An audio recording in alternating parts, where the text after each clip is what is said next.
बहुत से लोग अपनी 3D एडिटिंग में बहुत मेहनत करते हैं, लेकिन फिर भी उनकी एडिटिंग फीकी सी लगती है, जिन्हें देख के बोरिंग फील होने लगा है। 95% लोग इस चीज को फेस कर रहे हैं जस्ट बिकॉज इनके पास नॉलेज नहीं है ऐसे इफेक्ट्स की जो 3D एडिटिंग में यूज किए जाते हैं। Welcome to the master 3D video editing episode 4। इससे पहले वाले एपिसोड में मैंने बहुत सारे इफेक्ट को डिस्कस किया था, तो उसी चीज को हम यहाँ पे कंटिन्यू करेंगे। So let's start this episode. इस इफेक्ट को मैं ट्रांजिशन की तरह यूज करता हूँ, जो कि देखने में बहुत ही ज्यादा कूल लगता है। यहाँ पे तुम्हें अपनी एडिटिंग टाइमलाइन में 2 लेयर को इंपोर्ट कर लेना है। अब सेकंड लेयर के ऊपर क्लिक करो, देन इफेक्ट सेक्शन में जाओ। इस सर्च बार में तुम्हें बर्निंग वाइब को सर्च कर लेना है। अब यहाँ पे तुम्हें इफेक्ट शो हो जाएगा, इसके ऊपर क्लिक कर दो। यहाँ पे तुम्हें स्टैंडर्ड सेटिंग के ऊपर क्लिक कर देना है। अगर ये इफेक्ट तुम्हारे अलाइट मोशन में नहीं मिल रहा है तो तुम्हें एपिसोड 1 देखना चाहिए। कलर ऑप्शन तुम्हारे आँख की लपटों का कलर को डिसाइड करता है, जैसे कि यहाँ पे डिफॉल्ट में रेड लगा हुआ है, और ये कलर बैकग्राउंड तुम्हारे बैकग्राउंड का कलर मैनिपुलेट करता है। बैकग्राउंड में तुम्हें वो कलर यूज करना है जो तुम्हारे इमेज में नहीं है, क्योंकि जब बैकग्राउंड रिमूव करेंगे तो तुम्हारे इमेज से वो कलर भी गायब हो जाएगा। तो ट्रांजिशन के बाद हमारे इमेज में कोई भी डिस्टर्बेंस नहीं आए, इसलिए हम यहाँ पे डिफरेंट कलर यूज करते हैं। तो इसमें मैं पिंक कलर को चूज कर लेता हूँ। अब तुम्हें प्रोग्रेस के ऊपर क्लिक करना है, देन यहाँ पे तुम्हें एक की फ्रेम ऐड करना है। फिर थोड़ा आगे जाके तुम्हें दूसरा की फ्रेम ऐड करना है। अब फर्स्ट की फ्रेम में तुम्हें इसे 300 के समथिंग कर देना है।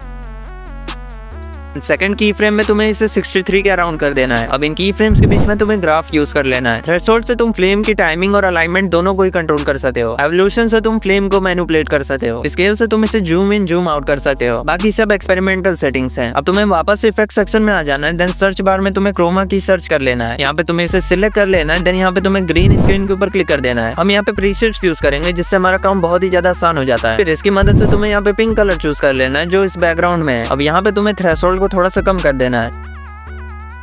Your effect is ready.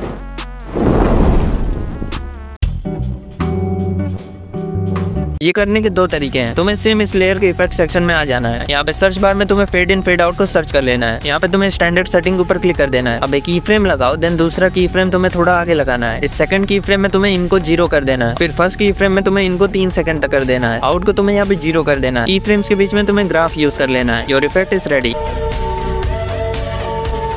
दूसरा तरीका इससे बहुत ही ज्यादा फास्ट है। तुम्हें अपने लेयर को सिलेक्ट कर लेना है, फिर तुम्हें ब्लेंडिंग एंड ओपेसिटी वाले ऑप्शन में आ जाना है। यहाँ पे तुम्हें ओपेसिटी को 0 कर देना है, देन एक की फ्रेम ऐड कर देना है। नेक्स्ट की फ्रेम तुम्हें थोड़ा आगे ऐड कर देना है। यहाँ पे तुम्हें ओपेसिटी को 100% कर देना है। अब की फ्रेम्स के बीच में तुम्हें ग्राफ दे देना है। Your effect is ready.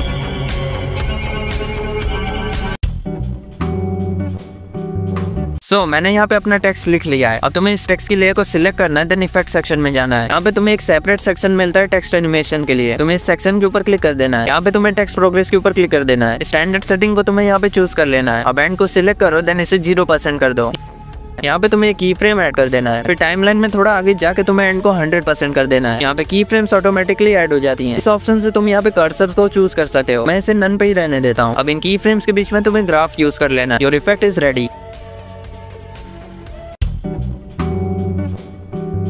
अब तुम्हें वापस से टेक्स्ट के सेक्शन में आ जाना है। यहाँ पे तुम्हें टेक्स्ट रेंडमाइजर के ऊपर क्लिक कर देना है। मैं प्रेफर करूंगा कि तुम प्रीसेट्स यूज करो, जिससे तुम्हारा टाइम सेव होगा। यहाँ पे तुम्हें स्टैंडर्ड सेटिंग के ऊपर क्लिक कर देना है और इस एवोल्यूशन वाले सेक्शन के ऊपर क्लिक कर देना है। अब यहाँ पे की फ्रेम को ऐड कर दो और सेकंड की फ्रेम तुम्हें थोड़ा आगे ऐड करना है। फर्स्ट की फ्रेम पे तुम्हें एवोल्यूशन को इंक्रीज कर देना है। अमाउंट को तुम्हें 100% कर देना है। एवोल्यूशन को मैं थोड़ा सा और इंक्रीज कर देता हूँ। अगर तुम यहाँ पे स्टार्ट को इंक्रीज करोगे तो तुम्हारा एनिमेशन थोड़ा डिले होगा। यहाँ पे अमाउंट के लास्ट में तुम्हें की फ्रेम ऐड कर देना है, देन एक की फ्रेम स्टार्टिंग में ऐड करना है। लास्ट की फ्रेम में तुम्हें अमाउंट को 0 कर देना है। Your animation is ready.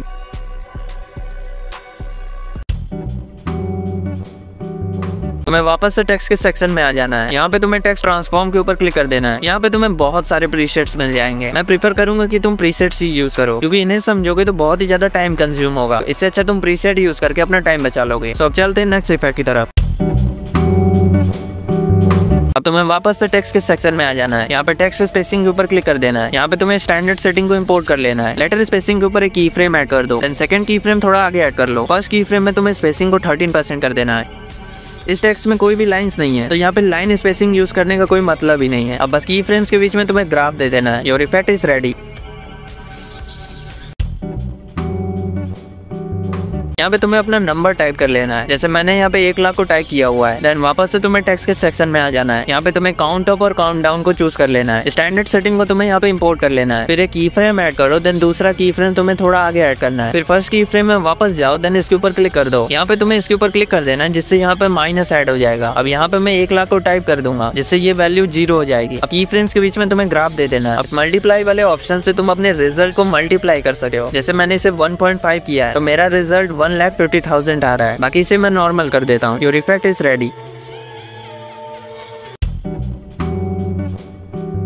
ये इफेक्ट ऑलमोस्ट सभी 3D एडिटर यूज करते हैं। तुम्हें अपने लेयर के इफेक्ट सेक्शन में आ जाना है। सर्च बार में तुम्हें फ्लिप लेयर को सर्च कर लेना है। यहाँ पे तुम्हें स्टैंडर्ड सेटिंग के ऊपर क्लिक कर देना है। इस एंगल वाले ऑप्शन से तुम इमेज को फ्लिप कर सकते हो। एक्सेस से तुम ये मैनिपुलेट कर सकते हो कि तुम अपने इमेज को फ्लिप हॉरिजॉन्टली करना चाहते हो कि वर्टिकली। इस वाले ऑप्शन से तुम अपने इमेज के साइज को एक्सटेंड कर सकते हो, वो भी पर्टिकुलर डायरेक्शन। जैसे एक्स की डायरेक्शन में इंक्रीज करोगे तो उसकी लेंथ बढ़ेगी, ब्रेथ सेम ही रहेगी। टॉप वाले ऑप्शन से तुम इमेज के साइज को कम कर सकते हो, लेकिन तुम्हारा फ्रेम उतने ही साइज का रहेगा। इसका मतलब तुम्हारे इमेज के फ्रेम में ही तुम अपने इमेज को स्प्लिट कर सकते हो, जैसे तुम स्क्रीन पे देख सकते हो। डिस्टेंस को मैनिपुलेट करके तुम यहाँ पे डेप्थ को जनरेट कर सकते हो। अब तुम्हें एंगल के ऊपर क्लिक कर देना है। देन यहाँ पे तुम्हें की फ्रेम को ऐड कर लेना है। फिर सेकंड की फ्रेम तुम्हें थोड़ा आगे ऐड कर देना है। बस की फ्रेम में तुम्हें एंगल को 0.0 कर देना है।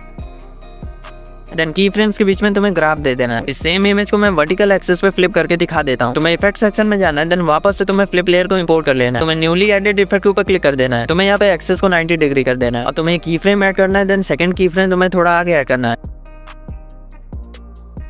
यहाँ पे तुम्हें एंगल को थोड़ा सा डिक्रीज कर देना है।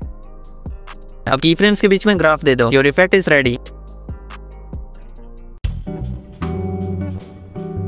ये वाला इफेक्ट बहुत ही ज्यादा मस्त इफेक्ट है। तुम्हें अपने लेयर के इफेक्ट सेक्शन में आना है। देन यहाँ पे तुम्हें ब्रेक को सर्च कर लेना है। फिर तुम्हें इसे सिलेक्ट कर लेना है। देन स्टैंडर्ड सेटिंग को इंपोर्ट कर लो। इस बैकग्राउंड कलर से तुम इसका बैकग्राउंड को मैनिपुलेट कर सकते हो। अमाउंट से तुम ब्रेक का अमाउंट कंट्रोल कर सकते हो। प्रोग्रेस के ऊपर क्लिक करो। देन इसे तुम्हें 0% कर देना है। देन एक की फ्रेम ऐड करो। अब सेकंड की फ्रेम तुम्हें थोड़ा आगे ऐड करना है। यहाँ पे तुम्हें प्रोग्रेस को नियरली 220 कर देना है। बाकी सब एक्सपेरिमेंटल सेटिंग से तुम ट्राई कर सकते हो। अब की फ्रेम्स के बीच में तुम्हें ग्राफ दे देना है। अब तुम्हें इस टाइमलाइन में थोड़ा आगे आना है। देन इफेक्ट सेक्शन में जाना है। क्रोमा की को इंपोर्ट कर लेना है। यहाँ पे हम प्रीसेट यूज करेंगे ग्रीन स्क्रीन। अब यहाँ पे तुम्हें कलर ऑप्शन से ग्रीन कलर को सिलेक्ट कर लेना है जो बैकग्राउंड पे है। थ्रेशोल्ड को यहाँ पे डिक्रीज कर देना है। ये सब चीजें हमने पहले भी की है। अब तुम्हें एक इमेज को इंपोर्ट कर लेना है। इसके साइज को थोड़ा सा इंक्रीज कर दो।